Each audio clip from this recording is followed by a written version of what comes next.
Hello, everyone. My name is Zizi Packer. It's a pleasure for me to be able to introduce Kaitlyn Greenidge. Um, I want to first just start off with a little personal note. I first met Kaitlyn at AWP, I believe it was in 2011. And I had gone to one of the panels about sign language. And I think I had just, I was leaving one panel and going to another. And then I happened to see this really, this incredible, just young woman with this intelligence in her eyes. And she introduced herself to me, and that was Kaitlyn Greenidge. And after that, I just followed her trajectory since that day. And I'm just so happy to now also call her a friend. I mean, she's just been she's a wonderful writer and an MFA grad of Hunter 2010. So now I'll launch into the actual introduction. So Kaitlyn is an award-winning writer of We Love You, Charlie Freeman, which was a New York Times Critics Top 10 book of 2016, as well as a finalist for the prestigious Center for Fiction First Novel Prize. She is also the recipient of a Whiting Award, an NEA Fellowship in Literature, as well as the 2021 Guggenheim grant, and a Radcliffe Institute of Advanced Study Fellow at Harvard University. And if that weren't enough, she's a contributor to Vogue, or she has been a contributor to Vogue, Glamour, to the Wall Street Journal, to the New York Times, and she is currently also the features director of Harper's Bazaar. Her newest novel is Liberté, an amazing novel that's inspired in part by the true story of Dr. Susan Smith Kinney Stewart, who in 1869 became the first Black female doctor in New York and then co-founded a hospital for women in Brooklyn. Liberté is not only a wonderful historical novel, but it is also a psychological story of mothers and daughters, of Black liberation, of intentional Black communities, and of designing one's own fate. Reading it, it is just physical, it's erotic, it's intellectual, it is sort of wrestling. In a way, sometimes I thought it was like a sort of Black liberation sensibility. I know that might not sound like, which I think is a fantastic thing. So I was just so happy to be reading this. And please, everyone, welcome the phenomenally talented Kaitlyn Greenidge. Thank you for that wonderful introduction. I will take Black liberation, sense and sensibility. I love that. I want that on like my gravestone. Thank you. That's exactly what I was going for. And thank you for that wonderful introduction. I just want to say, I'm so happy you remember our first meeting. When I first met you at the AWP panel, you gave me your email and it was on the back of a card that just said magic on it in red letters. And I remember I had that in my wallet for years and years. And I would just be like, this Zizi Packer literally handed me a card that said magic on it. This is amazing. This is amazing. This writer who I admire with sort of all my heart and whose work I absolutely love. It was really one of sort of like the defining moments in being a writer, just starting out and really on, days when I was writing We Love You, Charlie Freeman, and it felt like that book would never get done. I had that card in my wallet and I would just look at it and I would think, like, Zizi's doing work out there and she's sent me this and I want to do work that is in conversation with her and that it helped me to keep going. So just thank you for that. First, I just want to say thank you so much for that. And thank you for that wonderful introduction. And I'm really excited to speak to everybody at Hunter. Hunter has a special place in my heart as where I began writing. I was thinking about it today. The friends who I met at Hunter, the writers who I met at Hunter, I've known now for almost 13 years, which I can't even really wrap my head around because we started in 2008, if you can believe it. We started together then. And it's just been extraordinary to see the community of writers and artists and conversation that's grows up and is a huge part of this program and this whole experience, and that everyone who comes through this program, I think really that's sort of, I think the connecting feature of sort of everybody just has interest in having this space to have these really generative conversations about writing and creativity and and making different worlds. So thank you for that. And you know, it's a real honor to be here and to read for everybody. Yeah. So I'm going to read from the middle part of Liberty for about like 10 minutes, and then hopefully we'll have some of that really great conversation afterwards. I'm going to read from the middle of the novel. So the book starts in 1859 in Brooklyn, New York, in a community called Weeksville, which is a free Black community that was founded in Brooklyn in the 1830s. Excuse me. And the novel is based in part on the life story of Dr. Susan Smith McNee Stewart, who was one of the first Black female doctors in America and the first Black female doctor in New York State. And she grew up in Weeksville. Her father was a founder. She grew up in this extraordinary free Black community. While I was working at Hunter, I worked at Weeksville for a really long time. And one of the things, because now that community has a Black History Museum that's been there since the 1960s. That museum's founding as a whole could be a whole novel in and of itself. Really fascinating thing that came out of the Black Power movement in New York City in the 1960s. But anyways, when I worked at Weeksville, I did all these oral histories. I did an oral history with a descendant of Dr. Susan Smith McNee Stewart. And she told me this story about the doctor and her daughter, this woman who was this woman's great grandmother. And it was such a fascinating story because I wasn't really so much interested in the doctor for the fact that she was like a first. I wasn't really interested in sort of like the history of the first Black anything. We can get into it, but like I have feelings about that. But I was really interested in this story because it was a subversion of sort of all of that. She told this story about the doctor and her daughter, the daughter making this bad marriage to this Black American family that had emigrated to Haiti. Basically this marriage that was supposed to be like a crowning achievement of this Black middle class in Brooklyn, this Black upper middle class, and then the marriage fell apart. And in the narrative of Black excellence that these people were living in, there wasn't space for this marriage to fall apart. There wasn't a way to explain what this story was, but that was the story of her family. And the descendant was really, her name is Ellen Hawley, she's an actress. She was just very, very honest about all of those contradictions in her family's history, and that was the sort of the beginning of thinking of writing this book, Liberty. So the novel starts right before the Civil War. The part that I'm going to read from takes place after the Civil War. The main character, Liberty, she's just had a falling out with her mother, who is this doctor, and has been sent away to go to college, to go to what will become a HBCU, which will become one of these historical Black colleges that, you know, we exist now, but she's going when the HBCU has just started. So the college is maybe only a couple years old. Her mother has sent her away. They've had a fight and a falling out over basically the question of Black liberation, like what is actual Black freedom. So I'm gonna start here and I'll read for a few pages and then hopefully we'll be able to talk. I had resolved to wash my mother's influence off me like dust from the road, but everything in that place she'd banished me to looked to me exactly like Mama. The gray sky that arched above me was the same color as her dead front tooth, and the field smelled like the inside of her shawl, and the wind in the trees, I thought, sounded just like the whisper of her voice when she was being urgent. The cart stopped a quarter of a mile before it reached campus, in front of a wide, low log cabin set back a little with a short, rough-hewn fence in the front. As I headed up the path in the dusk, my trunk trailing behind me, the door opened. A woman stood there.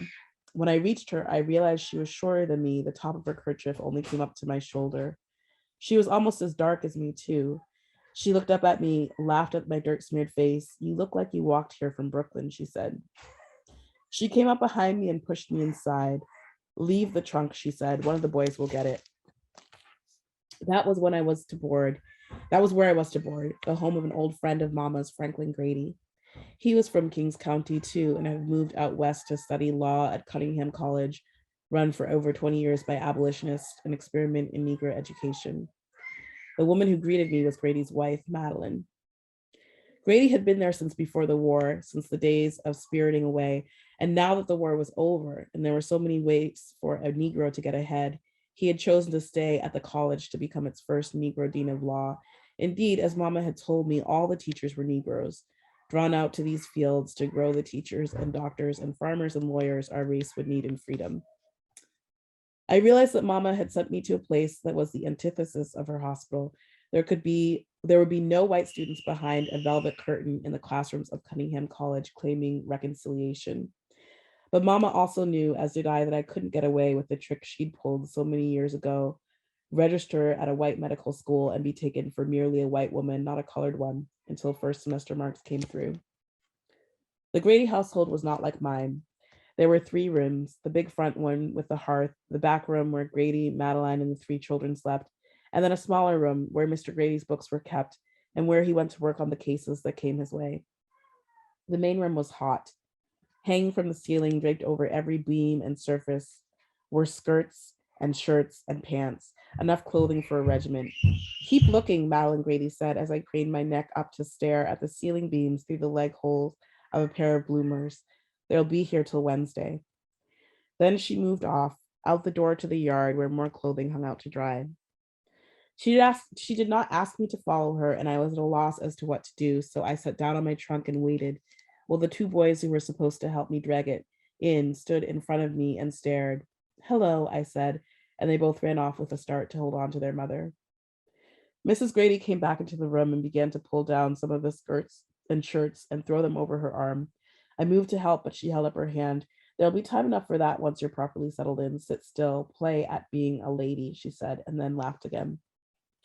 I stayed on the trunk awkwardly, and when she came back in again, she pushed one of the boys forward, who held out a branch she'd broken off from the oak tree out front. "Well, take it then, beat the dust out you at least," Mrs. Grady said. When Grady came home, that's what I was doing, hitting my knees and ankles until the dust from the road danced in the air. I was the only one to greet him because Mrs. Grady and the boys were back outside, wringing the last of the gray water out of strangers' shirts. Grady blinked at me once, twice, his cheeks flushed pink in the heat of the room. He was perhaps a little bit darker than Mama and much, much lighter than his wife, but he was also clearly a Negro. He would not have been able to get by.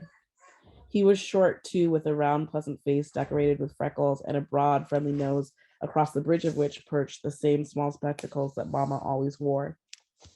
When he saw me, though, he frowned as if I was a misplaced book. "That's the girl Liberty," Mrs. Grady called from the yard, and Grady grunted in response. Later at dinner, I told him, "Mama says thank you for your hospitality, and I do as well," but he only managed to mumble a reply into his soup. "She's asked me to give you this," I said, and I handed him the small pamphlet on prayer by Reverend Harland that our church had commissioned to be printed to celebrate the end of the war. "We'll go on then, thank her," Mrs. Grady said. "Let your own pickaninnies learn good grace." That made him smile slightly. He glanced at the title, then read it aloud. "The Glory of Tomorrow," it said in proud, correct letters. "Mama doesn't like that," I said. "She says it assumes too much." "Huh," Grady said. "Well, Kathy never did put much stock in forecasting." "I, for one, agree with her on that," Mrs. Grady said to her bowl of soup. "But you know Reverend Harland," I said. "He just refuses to respond to any of Mama's hints about unseemliness." I blushed then, unsure if I'd offended Grady with my irreverence, but he said nothing, only picked up the pamphlet carefully and carried it back to the room the rest of the family respected as his study. It was to always be like that. He rarely stayed in a room when I entered. At first, I was sure the awkwardness would dissipate. Before I left home, the gossips at church had told me that Grady had been my mother's sweetheart before she met my father. So I was curious to meet him, to see if he could explain her to me, tell me what she'd been like when she was young and gay, before she'd become this woman I could not understand. But it was perhaps this past connection that made Grady wary of me. And so to learn about him, I was forced to watch his wife. Excuse me. I could not determine what about her made her the reason Grady had never come back to Kings County, but instead chosen a place with fields full of eyes and teeth. Madeline Grady was nothing like my mother. She liked to gossip and she liked to sing loudly off tune. She told me once, sighing, that if she had to spend another night at the college listening to lectures about the Negro condition, she would maybe yawn so wide she'd swallow her own nose. That first night, she watched me as I put my Bible and my anatomy book, the 2 books I had managed to pack, under the pillow next to the mess of blankets she'd set up for me by the hearth. "Lord," she said, fanning the pages with her thumb, "imagining all of this, sometimes I wonder." Excuse me, really bad allergies. Okay. Oh, I said, understanding what she meant. And then I decided to be brave. Gosh, this is embarrassing. Excuse me. I'm sorry. I could teach you, I told her shyly. She shook her head. I said, sometimes, girl, not all the time. She laughed. Grady reads enough for both of us. I lay on the cooling hearthstones and wondered. Just that night, before we all retired to bed, Grady had read from their family Bible, and Mrs. Grady had sat beside him, a child on her knee, patting in time to the cadence of the words. But she does not wish to read for herself, I thought. It was even more strange to me because at the college, though I had yet to meet them, I knew there were women who had scrimped and saved and walked 1,000 miles to be able to read a book. There were women, Madeline Grady's age, who had stayed up late each night to learn the alphabet. And here she slept beside a man who had not only read books, but wrote them. And she never rolled over in bed and said, teach me. And I'll stop there because I feel like I'm going to cough way too much. But hopefully we can talk a little bit.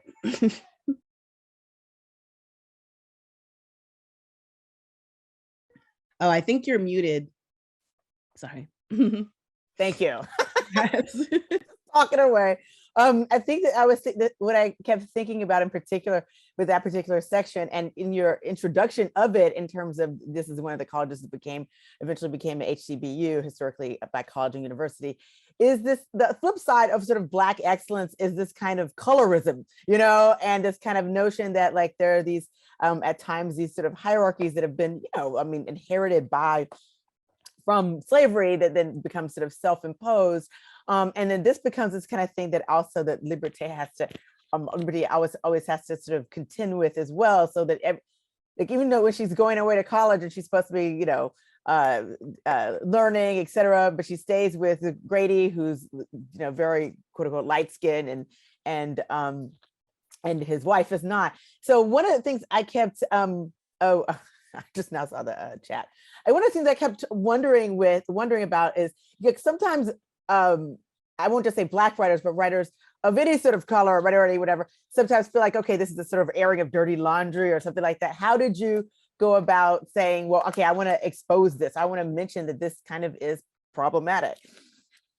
Yeah, you're gonna hear my child. She does not like it when I do these things. So just no, it's fine. I mean, we'll wait it out.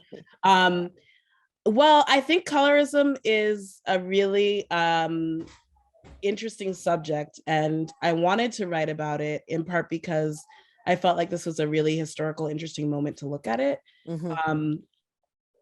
When I was doing sort of research around it, it quickly became clear that that was going to be an important part of it, in part because of the history. Dr. Susan Smith McKinney Stewart herself, the way she was able to get into medical school is that she passed as a white woman at first. She always was very adamant that she was not passing, that she always put her address down as Weeksville, which was clearly a Black neighborhood, and that nobody checked her address. But that's how she got into medical school. I mean, they assumed that she was white, but I was interested sort of in that tension that she didn't want to claim that she was doing that privilege, and she was very adamant that she was a Black woman. And I think that tension, that interplay is what's often lost in conversations around colorism, and particularly around this conversation around passing during Reconstruction and during the early 20th century. And I just fell into it more and more in the research because, excuse me, the primary sources around it are so fascinating. One of the people who I read a lot about was Chestnut. Sorry, I'm forgetting his first name, but big Black writer in the early 20th century. Yes. Fiction writer, novelist, wrote a bunch of novels about passing. His diaries are sort of full of this tension where he's clearly identified with a Black elite, but his diaries, there's a whole section of them where he's like going through an existential crisis because he's fallen in love with a dark-skinned Black woman, and he knows that his parents won't let her marry him, and he's like, it's basically like in his mind, he's in an interracial relationship, even though they're both Black, but because he's able to pass as a white man, he's like really going through it in these journals about like, what does it mean that I find a dark-skinned Black woman desirable? But these were in his diaries. He would never write that publicly. And he knew enough politically to not say that publicly.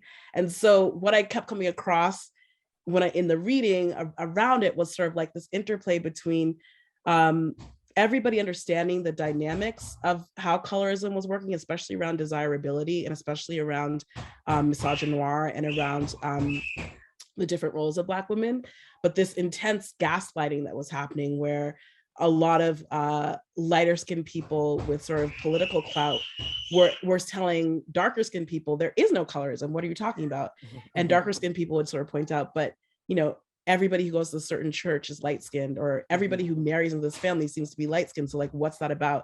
And there was this sort of like continual talking past it, which I think is sort of a hallmark around discussions around colorism even today. And that's what I was trying to capture in the book. Yeah, beautiful. I mean, I want to ask a question about research, but we have all of our MFA students are here, and I know that they want to also get, they have questions and would like to ask. So I want to, if people want to open up their, or not open up, but have their cameras on, then feel free so that you can ask questions. But until people, oh yeah, there's Ted. I've missed you guys. I've missed everybody. Oh my God, it's so good to see everyone.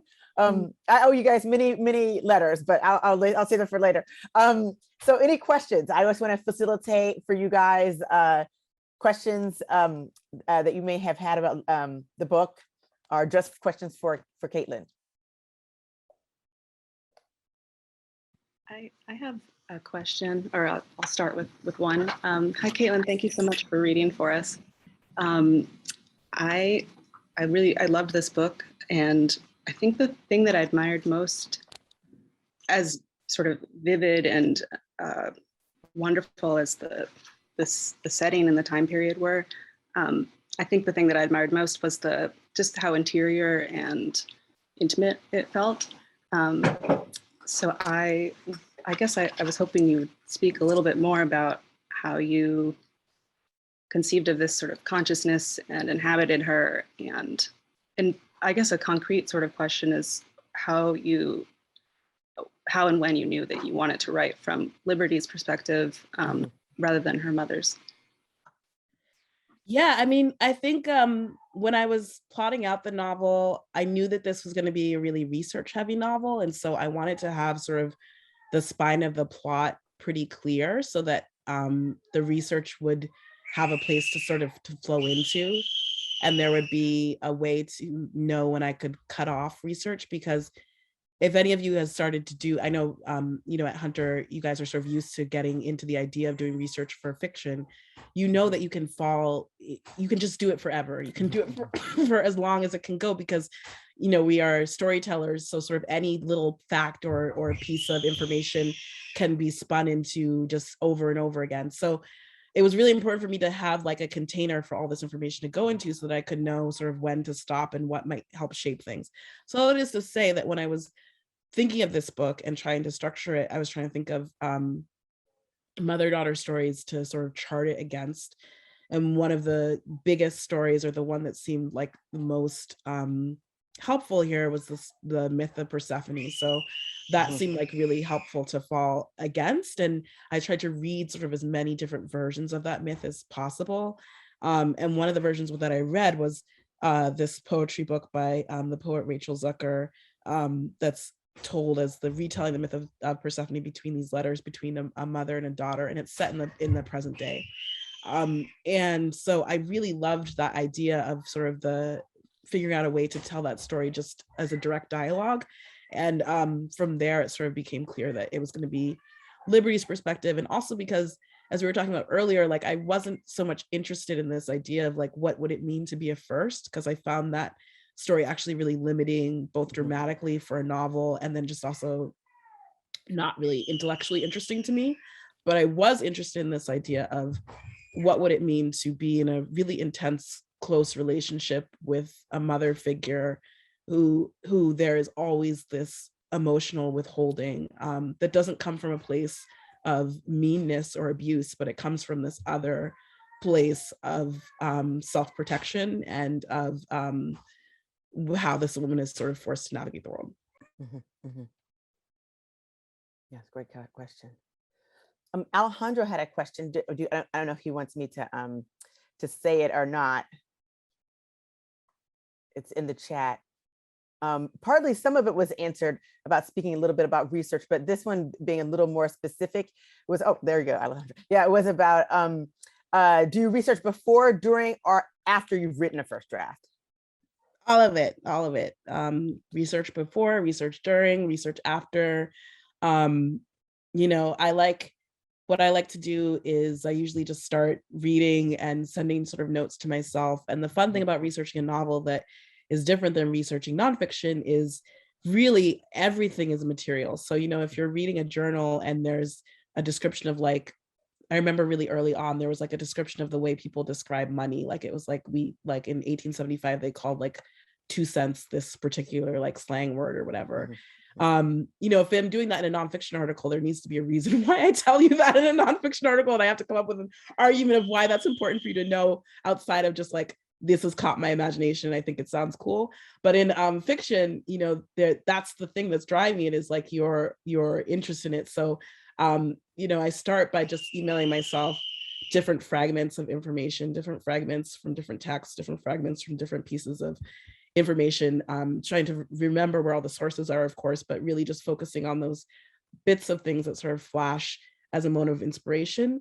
And then some of that stuff, I try and work into a scene for a really long time, and maybe it makes it in there. I remember really early on when I was doing research, I was reading about, I was reading a lot of accounts of free Black people in New York pre-Civil War, and sort of there was this one woman who they kept mentioning who walked around with newspaper taped up underneath an umbrella. Love that detail. Yeah, where right. the fat is where the pages of the Bible are immersed in fat, so that if anyone caught them, this is caught them reading, which was not legal for Black people. Yes. Then they would just think it's a mess of stuff. Yeah. I mean, there's so many great details in which I was just so admiring how you're able to put the research heavy bits in there without it being heavy-handed. So for instance, the Fifth Jubilee Singers, when they came on board, I was like, oh, she's mentioning the Fifth Jubilee Singers, or the draft riots, in New York, which, they were this whole group of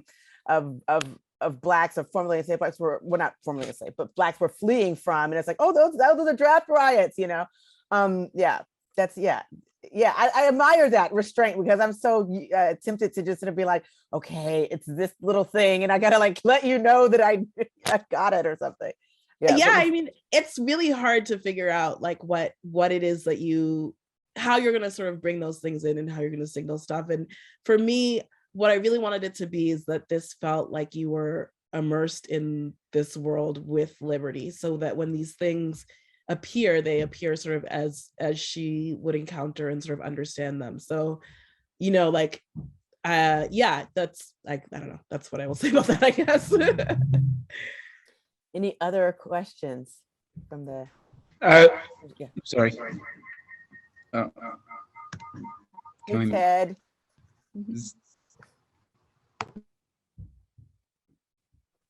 Oh, you're muted. Oh, Ted, you're muted. Can I? There we go. I'm sorry. See, there you go. Sorry, we're all in the same room, so when someone to. talks on an unmuted, okay. it bounces around the room.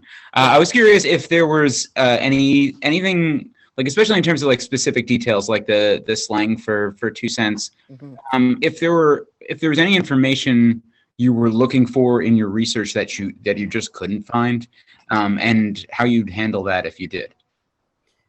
I'm trying to remember about stuff that I couldn't find, because it all sort of just blends together. And I feel like a good rule of thumb with that in general is if what I'm looking for is if something could be impossible to happen, not if something could have happened. So and that gives a lot of freedom when you are writing fiction, because anything could happen in the historical and a bunch of things are not recorded in the historical record that we know from family history or from oral histories actually did happen. So I like to play in that sort of area, and gave myself a lot of permission to imagine a lot of things that maybe I couldn't find a direct source for, but definitely I could sort of like imagine happening, or imagine sort of going around. Like I'm trying to remember, I can't remember off the top of my head, but I think in general, if you're doing sort of research around something, especially for something historical, a good thing to remember is that what we consider the historical record is so porous and so politicized, and so leaves out so much. You know, a huge freeing book that came out while I was doing the second draft of the book was Saidiya Hartman's Wayward Lives, Beautiful Experiments. I recommend every fiction writer to read that book. First of all, it's just beautifully written, so you will appreciate it on that level. And then also this idea of co-fabulation in history, of what the historical record leaves out and what it means to sort of imagine those lives that history purposefully erases, I think is really important. I know others might have a question, but if you want to ask, I did have another one, which was just that, you know, we don't, you know, even though the term Bildungsroman isn't necessarily, it doesn't have to be a sort of male, it doesn't have to be a male coming of age.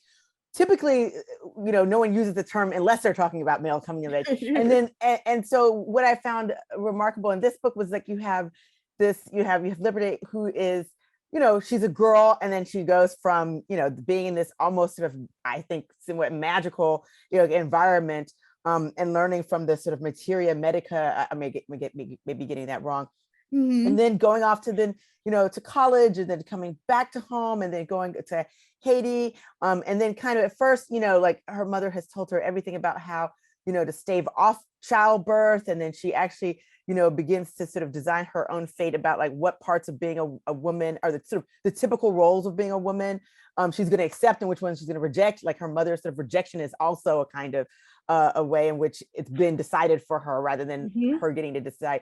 So how do you come up with this, you know, what to me seems like the sort of perfect, you know, woman coming of age, you know, like that I kind of feel is it might have a name, but I don't know yet what that name would be. Yeah, I mean, I feel really self-conscious about it, because I feel like women coming of age stories especially usually get especially in our current commercial landscape, usually get labeled as young adult fiction. They're barely given the idea that they should have sort of the full focus of literary fiction, unless something really terrible happens to the woman, you know, like, right, exactly. Unless she's coming of age into like being abused, essentially. So I was really conscious of that when I was writing it, and knowing that there will be a reader who picks this up and is just dismissive of it and is sort of like, whatever, I don't want to look at it. But I do think that there's, you know, that is one of my favorite storylines to sort of follow in fiction. You know, I love those stories, and a big book that was a huge influence on this when I was writing it was I Await the Devil's Coming, which is like, you know, a fictionalized memoir from the early 20th century of this really wild girl in Montana. And I find that trajectory so fascinating, because there's so much freedom there and so much ability to write into what the category of womanhood is. You know, I very much believe of womanhood as a constructed identity, and because it is so particularly constructed and so dependent on what it means to you, is so dependent on your race and color and class position, and the variations of that the womanhood that a upper middle class white woman grows into is very different than the womanhood of a working class Black woman is growing into. But you know, for political reasons, oftentimes those two journeys are flattened. And I'm just so interested in sort of womanhood as sort of choose your own adventure, which I think ends up happening for a lot of people who are growing into that category, because there are so many limitations to that role, and also so many ways that you are expected to inhabit it. And I believe Josie has a question. Hi, thanks, Susie. My question is kind of the opposite of Susie's research question. As I know, I struggle with the first person, like the urge to like couch everything and running commentary, and I feel like you resist that so well. And the balance between exposition, description, and reflection is so precise. And I wondered if you could talk about that. Yeah, sure. I mean, I think first person is really tricky, as you sort of said, sort of the running commentary part of it. And for me, first person became really clear that it was necessary because there's so many other characters in the book who have much bigger actions and bigger reactions to the world than Liberty initially does. You know, there's a version of writing this novel where it's in the third person and you aren't even sure that Liberty is the main character because there's sort of all of these flashier characters who are doing bigger things.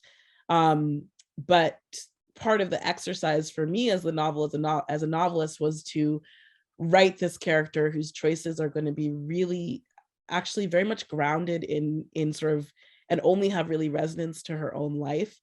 A huge influence, another huge influence when I was writing this was I did a project with the artist Simone Lee, and she talks a lot about this idea of the loophole of retreat.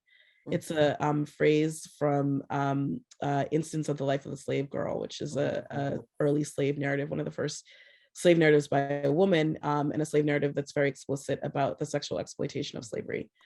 And in that slave narrative, right in the sort of middle of the slave narrative, you're like, this woman is a genius because she must have planned this. Literally in the middle of the slave narrative, she structured the narrative so that that's when she, as the enslaved person, is making her escape, which consisted of going and having to hide in like a crawl space for like, I don't know, like 5 years or something. And she never left the crawl space. She's just in this crawl space above her family's house, waiting for her enslaver to stop looking for her. And she calls that space her loophole of retreat. And she talks about sort of like that interiority, both like physical, literal interiority that had to happen for freedom, and also the mental interiority that had to happen to be able to endure living in that enclosed space. And that idea of that there is, especially for marginalized people, especially specifically for Black women, that idea of that interiority and that looking inward is integral and a part of how we self-define and a part of our freedom. And this idea of what you make about your experience relatable or legible to an audience that is not Black women is actually not really important, that the freedom lies in this interior stuff that you're bringing back to yourself, which was like a huge way, both just intellectually, artistically. I don't know if I agree with that on every project that I ever work on, but for this project was like, felt like this is right, like this is the right way to sort of intellectually think about this for the character and think about this for the book that I'm writing, because the tendency or the first instinct, I think, would be to make these characters and their ideas and their experiences in this particular period relatable in some sort of way to a contemporary reader. And this idea that there's actually power in illegibility, there's actually an intense power in this interiority for a character and for a character's world, was really validating and really helpful when sort of thinking about how to do this. Yeah, it's fantastic. Thank you. I'm just looking at a hand here. I'm sorry, I'm just trying to, but if someone wants to just speak up, I can't see everybody. The questions. Oh, Aaron. Hi. So one of the things that we talk about in craft class a lot, particularly Azizi's class, we speak a lot about opening lines. And I really love the opening line of this book. I saw my mother raise a man from the dead. And I just wanted to know if it kind of came to you fully formed, or were there revisions along the way? More or less fully formed. I can probably find on my phone right now the notes app where I first like typed it out on the train, because I got really, interested. This is where like serendipity kind of worked really nicely. I was doing a nonfiction piece for an online magazine, they asked me to write something about this woman who was a stop on the Underground Railroad and used coffins to get people out of Philadelphia, and was one of the first Black female funeral directors, but her spot was also this place. So she obviously became a character in the novel. But that whole idea of like using a coffin, finding death, liberation in death, the sort of intense boundary between the living world and the dead world that is such a part of so many different cultures. It just was such a rich idea. And this idea of, I was trying to think of like, before that line came though, I was thinking a long time of sort of, what is Liberty's relationship to her mother? And how am I going to convey to the reader that this is a book about the limits of motherhood? Like what can I convey to the reader that this is a daughter who is in some ways putting impossible expectations on her mother and then gets mad that those expectations aren't met. And so it did sort of feel like, oh my God, that line came out of nowhere. But it also, I know that I spent like 6 months really just sort of like thinking like, this is what it's going to be about, this tension, this idea of like this impossible standard of motherhood that is a miracle worker, that we get mad when the miracles aren't worked by a human being, Mm-hmm. Yeah, I think you did a masterful job there. I mean, I don't like using the word masterful, but but I love how she just decides, oh, okay, the way you get attention is you kind of you show that you might be ill, and then she just kind of sort of fakes it until is it Lenora who kind of tries to say, don't do that, your mom is a saint. Sometimes I was like writing the little notes and I was sort of like, but wait, should she be that mad at her mom about this? Her mom is just trying to do X, Y, and Z. And then I'm like, yeah, I guess her mom is, just being a little bit of a perfectionist. Yeah, I wanted it to read, that you could read it at different ages. And if you read it, I think it's, I talked to my niece about it, my niece who's like 14 or 15, and I see just the impossible standard that she holds the adult women in our family to, like, she's like, why aren't you guys doing this? And why aren't you guys doing that? Why are you gonna do that? And we talk about it a lot, about like her expectation that she expects us to be literally holding the world up on our shoulders during a pandemic for her, and is mad when that doesn't happen.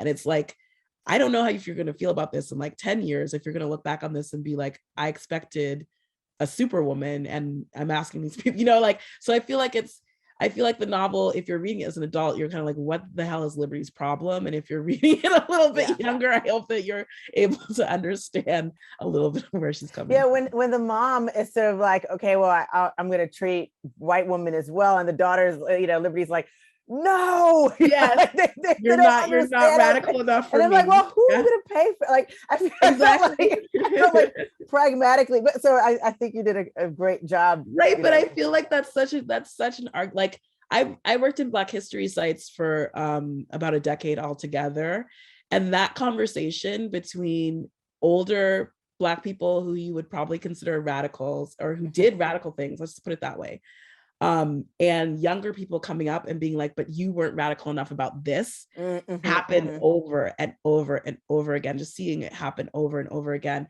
And people who had done amazing things, like set up health clinics, like set up after school programs, and seeing people just like 2 generations younger being like, yeah, that's okay, but why didn't you do that this way? And I really just wanted to capture that thing that is a part of sort of all organizing in radical communities, but I think it's also really specific to Black radical communities in particular, because every generation sees what the previous generation does and thinks that it did not go far enough, for better or for worse, whether that's true or not, Yeah, there were so many moments where I was sort of like, okay, yeah, I understand Louis' point, but then I was sort of like, okay, well, also the mom is, she's, this actually funds the those who are Black who can't pay, and she'll just go ahead and give them the medicine that they need. Also the move from, I just think you just really definitely moved from her kind of awakening, she's friends with Experience, and who's the other Grace's name? I read it, the other Grace's name. Oh, I have it here, but she's Louisa? like, where she's their friend, and then she sort of sees their their romantic relationship, instead of is like, okay, I'm a little jealous, but okay, they have this thing, it's not going to be for me, but okay, I'll go. And then she, eventually,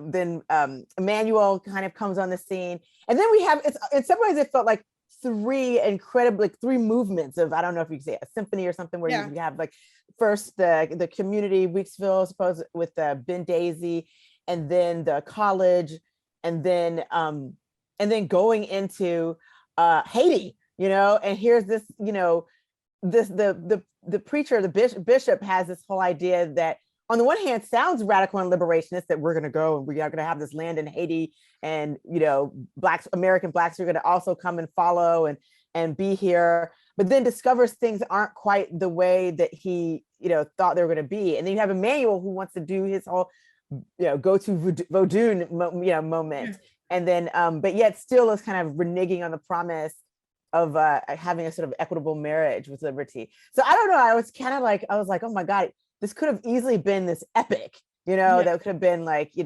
600 pages, but very definitely went from one, the sort of cataloging one aspect of her growth, then another, and then another.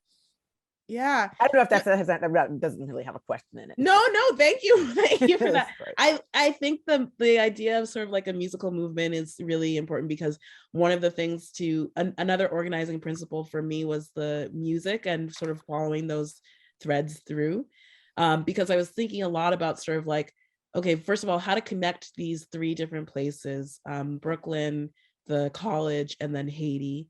And it seemed, and knowing that this is going to take place across Black diaspora, it was sort of like, the thing that usually connects these communities and the things that people study across Black communities is usually music, is often music. So that seemed like the thing to really focus on and to sort of carry a reader through, and to pin a lot of scenes around, so that there would be a through movement, and there's another thing to follow besides just Liberty herself moving from place to place. So that was a way to another way to sort of like ground the novel. It just really wanted to sort of connect those three things. And then of course, once you start researching, that's another way to sort of focus your research, is saying, if it's going to be music, that sort of helps me narrow down how you're going to enter this world. And another thing really that I wanted was, I was trying to figure out a way to make the world real enough that it feels real, but you also know that it is the past, so it's a world that no longer exists. And sort of like, what are the bridges between that world and our world? Sort of what are the things that I can reference that can be a reference point to a modern reader, but is not going to take them out of the story? And so music and references to nature were sort of the two things that I honed down on to ground the world, but not sort of get caught up in sort of like describing like what a bustle was, or like what a corset was, or like all these sort of things that can feel, you can feel like I could write pages on this, but I don't know if this actually helps a reader understand the world that I'm trying to make. Yeah, in some ways, some of the choices just felt very apt. Like for instance, with I don't know why I'm missing this girl's name, this woman's name. It's Experience, and Louisa. Louisa. Yeah, like Louisa May Alcott. Alcott. Yeah. So with Louisa and Experience, there was one line. It was something like, they were always singing, but it was their kind of what they only wanted to sing were like these sort of songs that were like in French or German or something. And at some point, one of the lines was something like, "Oh yeah, talking about lovers handing one another an apple," or something like that. That seems like a very, very apt for that type of Black excellence crowd, where everything had to be like, on the one hand, it's like we believe in Black excellence. On the other hand, like this kind of like, oh, we can't sing hymns or spirituals. We can only sing something European. That was, Well, that was a really wonderful case of finding in the historical record this amazing story. It was a memoir by one of the original Fisk Jubilee singers, this woman named Ella Shepherd, and she mentioned that the people in that singing group didn't want to sing spirituals. They actually felt like those songs were super sacred to their parents, who had literally been enslaved and had sung those in the fields, and they didn't want to sing them for a white audience. That's the college forced them to. The college said, essentially, you're being too sensitive, get over yourself. Wow. These songs, because they're going to make us some money. And I was reading that around the time that like those like really histrionic articles about like college campus, like college snowflakes and like college kids these days are too sensitive or whatever. So I was like, oh my God, even in 1863, like after slavery had just ended, people were like, you kids are way too sensitive. Get over yourself about slavery, even though it just ended like 2 years ago, and get out here and like sing my these spiritual songs, God. you know? So I was sort of like both horrified and amused by that, and wanted to figure out a way to sort of like work that into the novel, and sort of talk about that shift that happened, or that sort of understanding of this recent past that happened for people. Because one of the things that I wanted to talk about too in the novel is the era of Reconstruction, which I think, you know, you know about it because you're researching My whole about thing it. is, We like barely know the surface of what I know. happened in that period of time, which was just absolutely extraordinary for every single group in this country. Every single group. It's just, when you get into the history of it, you're like, what? Like this happened? Like this is insane. So I wanted to, one of the things that I sort of found really fascinating about that period of Reconstruction was how people looked on the recent past of enslavement, and how people both tried to embrace and understand it and completely forget it. So I just found that dance really remarkable and really interesting, and I wanted to talk about it in some sort of way in the book. Well, I think now is the time when we can, I don't know how many other of the other genres want to come in and begin to ask questions, or I think also the audience can ask as well. It may be too early for the audience questions, but if there are any of the poets or nonfiction writers who want to weigh in, and I'll just keep scanning for one thing. Oh, did someone's hand go up? One thing I kind of wanted to like, until the person sort of shows up from a different genre. You know, I know maybe this is bringing things in, they're too personal, but I know that your sisters are just phenomenal. It's like you guys are like a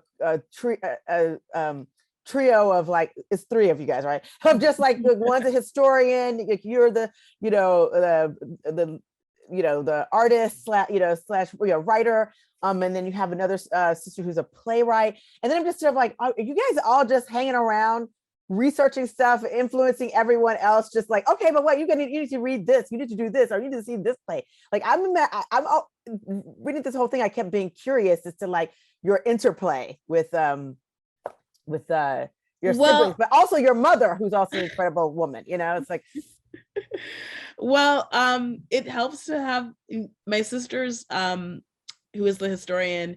This time period, that's Carrie, right? Yeah, Carrie.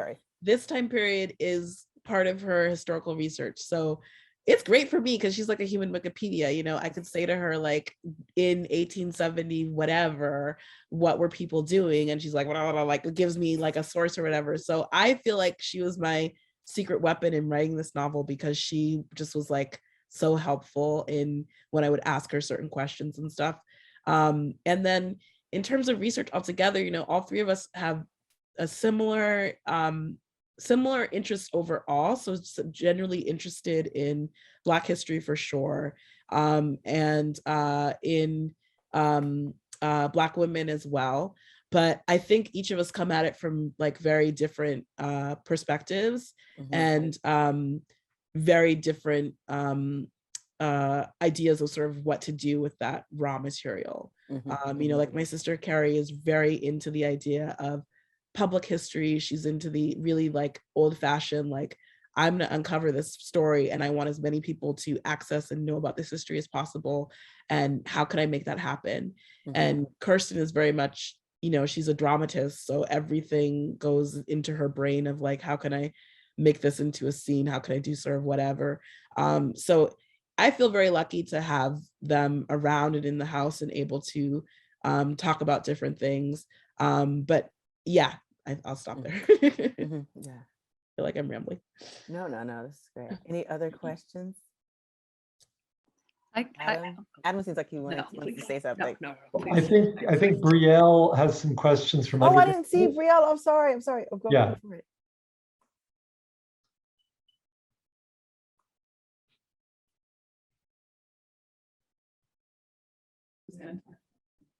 Hello. We're having a little technical. Oh, you sound fine. Hello, Kaitlyn. Thank you so much for being here. I am currently teaching your book and honored to be teaching your book in our Distinguished Living Writers class. The students have consumed it and have been doing presentations on it and really digging into it. And I have, 25 questions.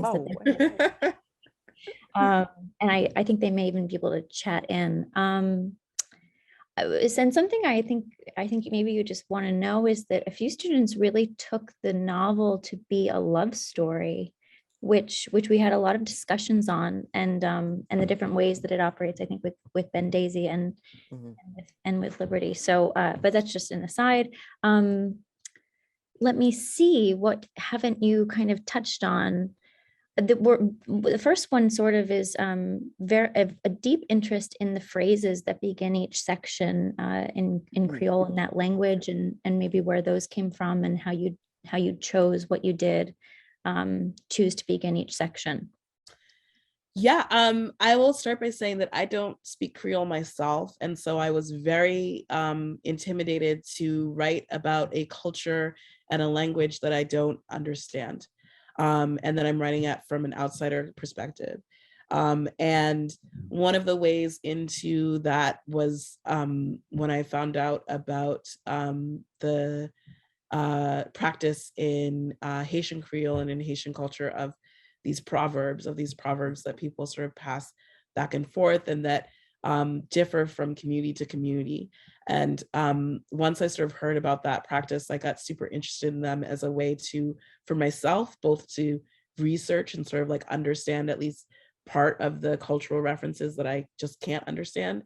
And then also just in general to sort of maybe be a bridge for people who are sort of reading. So I got really lucky. I found this book that's now out of print. Like I got the 1962 edition of 300 Creole proverbs.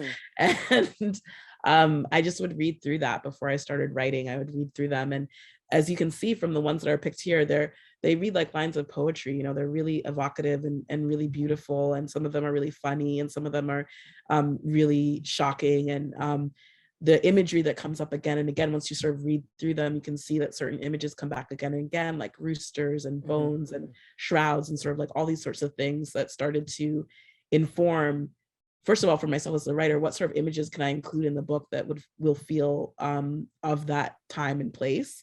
And then just sort of like, what images make up the imaginations of these characters who are living in this time and place that I can't get back to. Yeah, I especially love I don't know if I'm saying it right, Time. Yeah, Time with she like, so I would say like, no, what are you gonna do? Or then and her I don't know if she's the one who talked about the rooster scratched in the earth and found its grandmother's bone or something like that. But like, yeah, those are some great proverbs. And I love how it's sort of set in opposition. Oh, sorry, Brielle, you have more students, more questions from your students. Are we out of time? Yeah, we might be. But I have one more that's extremely specific. Okay. Because so often I think that students are so interested in these characters that are so alive in this book, and the what if this happened, or what if you chose to do this. So this is a very specific question from a very passionate student about the book. And he writes, his name is, he writes, in the middle and end of the book, Emmanuel presents Haiti as a Black utopia. Given the recent events in Haiti, earthquake, cholera outbreak, assassination, if given an ultimatum before they embark on their journey and knowledge of what was to happen in the distant future, between staying in a country that is infamous for institutional racism against the colored population, or migrating to a country that has been founded by slaves and presents an opportunity for the colored to live in a dignified life, only to crumble gradually as the decades go on, which one would or should Emmanuel and Liberty choose according to you? That's a great question. I think probably, I think they would probably have a long argument about which one would it be, because I don't think there's a full answer to that question in either way. And if you're talking about Haiti within these characters' lifetimes, which would, up until like the early 20th century, they may want us at least until the US starts occupying in like the 19 teens. They probably don't want to live through that part, but they would want to live there probably up until then. So I think it's sort of like an ongoing question. I mean, that's part of the fun of writing novels that are set in a historical past, is sort of figuring out what these and inhabiting the place where these characters can't possibly know what's coming down the road, but make these decisions that have huge consequences anyways. Yeah. And it is sometimes, oh, sorry. We probably are out of time though. Thank you so much. Thank you. Thanks for that, Brielle. Well, I think that we are out of time, but I want to thank you for coming to the series and being a part of it. It's so great to have, an alum come and read and share just your wisdom and your amazing mind with us. And everybody who is all the MFA students, it's so good to see your faces after this semester. So I will end it there. If there's any other, and Adam, thank you, and of course Mike, and I think the internet guy is gone, but I will go ahead and close the session. So thank you very much. Thank you. Thanks so much. Bye guys. Bye.